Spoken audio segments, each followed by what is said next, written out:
I'd like to ask you the most difficult question for any professional to answer. Would you rather have a career that is safe or a career that makes you rich? Which one? I don't care if you're in cybersecurity, finance, health, or even sports. This question applies to you too, because that's really what it boils down to when it comes to choosing between a government job and the private sector. Now, one gives you safety, stability, security. The other offers speed. It offers higher earnings and then the possibility of building wealth a lot faster. Now, the truth is, the choice is not as simple as safe versus rich, right?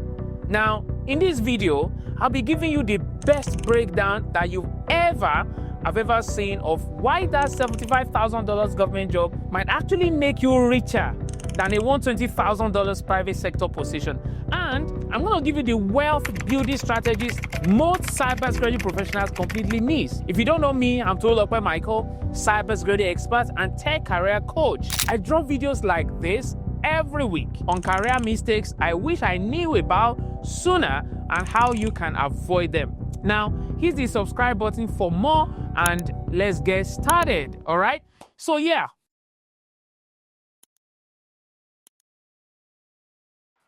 I know it's hard to pick between a safe career and one that makes you rich. If we all had our way, we would pick both.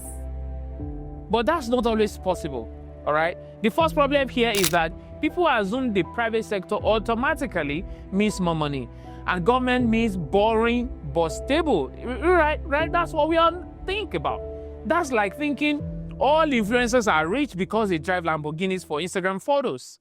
That kind of surface level thinking will cost you millions over your career. I've spent years observing how cybersecurity professionals in both sectors actually accumulate wealth. You know, how they advance their careers and how they position themselves for long-term financial success. I will tell you what I discovered. What I discovered completely changed how I think about this career path. And trust me, it's going to completely change how you think about this too.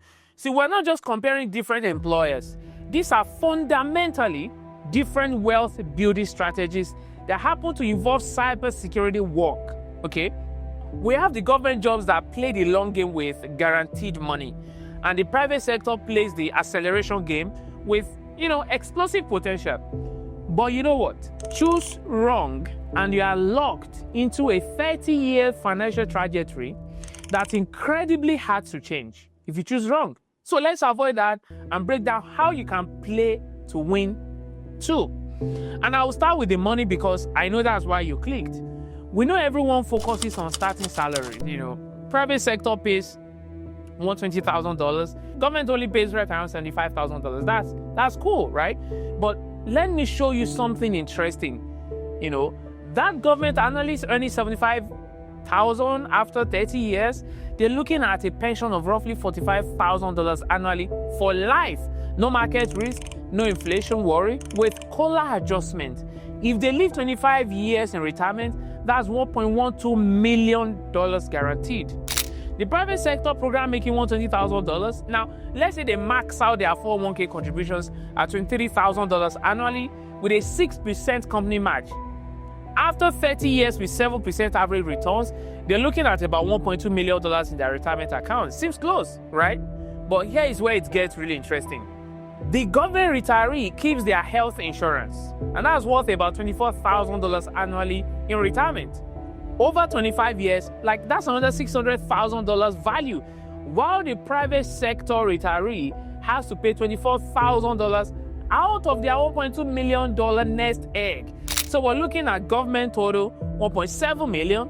All right, that's $1.2 million plus the $600,000 healthcare. Private sector total $600,000, which is $1.2 million savings minus $600,000 healthcare cost. That $45,000 salary difference just became a $1.1 million retirement advantage for the government employee. And this assumed the private sector person never panicked during 2008 crash, the 2020 drop, or whatever market disaster happens next. How about government pension? They still pay the same amount regardless. That pension creates what economists call longevity insurance. You see, guaranteed income regardless of market crashes. health problems, or even economic disasters. Now, while private sector folks are praying their 401k survives the next recession, government retirees are collecting predictable checks. Now, before my private sector audience riots in the comments, listen to this. The commercial path has its own wealth building logic, okay? Now, when it works, it's devastatingly effective, all right? Private sector professionals are not just collecting salaries. They're accumulating equity, earning performance bonuses, and most importantly, they job hop strategically to increase their income by 30 to 50% every few years. I know people who have doubled their salary 3 times in a decade. That's compound wealth building in action. But nobody discusses the psychology behind these models, right? Government work creates financial predictability, like you can predict it. You get what I'm saying? You can actually plan your life, your vacations, your mortgage, all your payments, your car notes, all your major purchases. You can plan that. The private sector, on the other hand, offers financial opportunities wrapped in this: will my startup exist next quarter? Yes, you get it. Uncertainty. That uncertainty ripples through everything. How aggressively you navigate, what professional risk you take, whether you can afford expensive certifications or trading. Financial anxiety literally reshapes your career trajectory. Literally. Okay? Now, another thing is government advancement works like leveling up in an RPG. Clear requirements, structured progression, predictable timelines, demonstrate competence within established frameworks, and you move up. It's very methodical, and honestly, it's quite elegant. You actually get to become a genuine expert instead of constantly hunting for the next opportunity. You understand what I'm saying? I know government analysts who have spent decades mastering specific threat landscape. Just one. They've developed institutional knowledge that literally cannot be replicated or quickly replaced. Now, on the other hand, private sector advancement follows market logic. Okay? It's where the market is, that's where we go. Companies promote based on value creation, which often means switching roles, before you've mastered your current one, because that's where the market is. But do you know what's fascinating? This creates completely different types of cybersecurity professionals as well. It's not all gloom and doom, okay? Government people optimize security within rules and constraints. Private sector, on the other hand, they optimize security within business goals and competitive pressure. Now, the longer you stay in one, the harder it becomes to think like the other. All right? It's like speaking different languages. So moving from one to the other requires a complete strategy. Now, let's get real about work-life balance, because I know everyone, ask about this, but they're asking the wrong questions. I don't know if you've been asking the wrong question too. It's not about hours worked. It's about types of stress and how they mess with your head long term. Government stress is like background music. It's always there, but it's predictable. You are protecting critical infrastructure, so the stakes are insane, but the day-to-day is pretty much manageable. I get a lot of messages from people asking how they can break into cybersecurity. It's tough, especially if you're like how I used to be, stuck in a job that doesn't pay enough, or feeling like you've hit a wall. I get it. That is why I created something more than just these videos you're watching. Something structured, practical, and focused on real action. It's called the 5-Day Cybersecurity Job Challenge. This isn't just content you'll binge and forget. We're talking hands-on learning, real skills, and daily guidance. 2 hours a day for 5 days. It's all designed to push you from thinking about change to actually making it happen. Look, I love making these YouTube videos, but let's be honest, how many times have you watched a great video, thought, I'm going to do something about that, and then didn't? That is why this challenge is different. It's designed to be your support, okay? We're not just learning, you're giving tasks, actionable steps every single day with live Q&As where I personally help you avoid mistakes and land the jobs that will change your life. Watching my videos is great, but if you want to go beyond watching, if you're ready to take real steps toward a $250,000 career a year, Come join the challenge. The link is in the description below. You can't miss it. Now, enjoy the rest of this video, but don't forget to come back when you're ready to take that next step. You are barely putting out fires, but if you mess up, it could affect national security, right? No pressure, right? Cool. Let's talk about private sector. Private sector stress is like a horror movie soundtrack. Period. You've got periods of calm followed by absolute chaos when everything breaks and executives are screaming and you're the one who has to fix it at 3 a.m. But usually, the worst that happens is the company loses money, not the infrastructure collapse, not that. And there's also remote work to consider. Government often requires you to be physically present because classified stuff can't be accessed from your home office in your pajamas, right? But in the private sector, however, you can literally work from a beach in Bali as long as you have a strong Wi-Fi. That geographic flexibility affects everything: where you live, your family decisions, whether you can become a digital nomad later in your career or not, right? Now, this is where it gets really strategic. So I need you to pay attention to this because this could literally change your career trajectory. Government builds what I call specialist superpowers.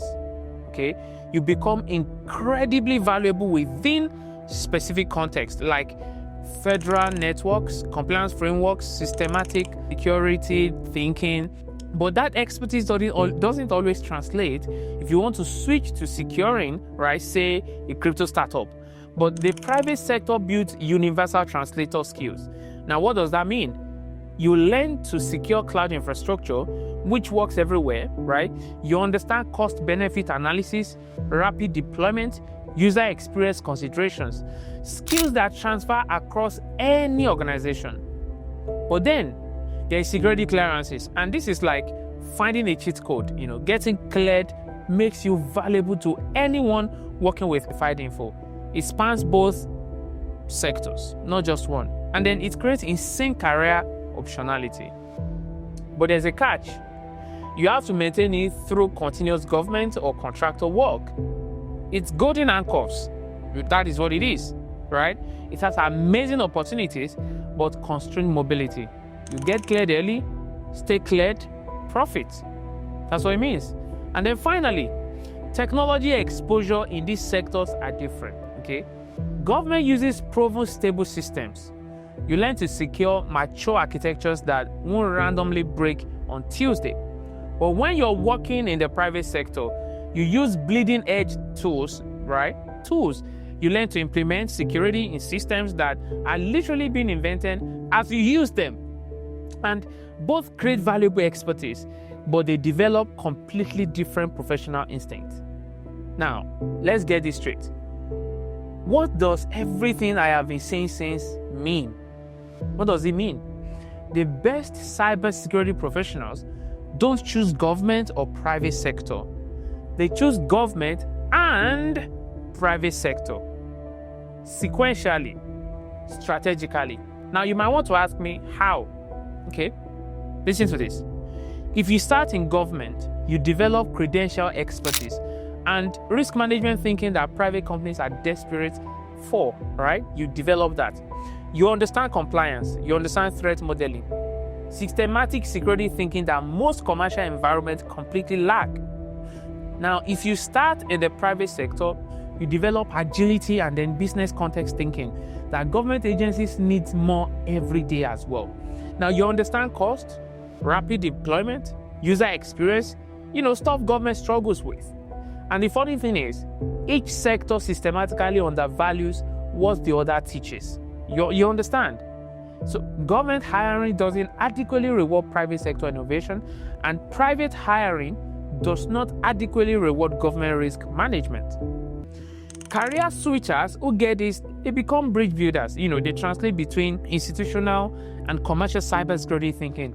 And at senior levels, this makes you incredibly valuable. The most effective CISOs I have known have experience in both worlds because government experience teaches you how to manage a very catastrophic risk, while private experience teaches you how to scale security programs. But again, timing matters.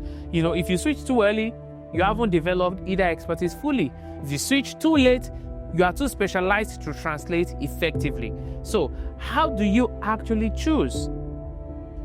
Now, here's the thing. Choose government if you want deep expertise in risk management, systematic thinking, and financial security as your foundation. You become an expert in managing security within constraints, which becomes more valuable as cybersecurity now matures.